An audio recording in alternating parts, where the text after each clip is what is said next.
January 2nd, 2024. A routine landing at one of the world's busiest airports turns into a disaster. In just moments, two aircraft collide, igniting fire, loss, and questions that still demand answers. Japan Airlines Flight 516, a state-of-the-art Airbus A350, departed from New Chitose Airport with 379 passengers and 12 crew. Its destination, Tokyo.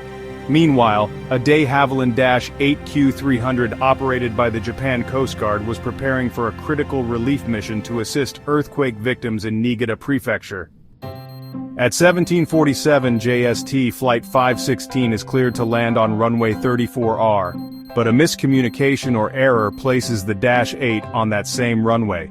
With no clearance to take off or cross, the Airbus touches down, and within seconds, disaster strikes. The A350 bursts into flames, but thanks to a swift evacuation, all 391 on board survive, with only 14 minor injuries. Tragically, 5 of the 6 crew members on the Coast Guard plane perish.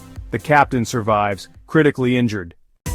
Initial findings reveal the A350 had clearance to land, but the -8 had not received any takeoff or runway entry authorization. The Coast Guard captain claimed clearance was given, but no such instruction is found in the ATC transcripts. The Japan Coast Guard was on a mission of mercy, headed to aid earthquake victims. Their sacrifice adds another layer of sorrow to this tragedy. In response, the Japanese government and aviation authorities launched sweeping safety reforms, better runway entry controls, ATC protocol upgrades, and a new controller post at Haneda. This was also the first hull loss of an Airbus A350, and a stark reminder that no system is immune to failure. From the flames of tragedy emerged stories of survival, heroism, and a renewed commitment to aviation safety. In aviation, every second matters, and every life counts.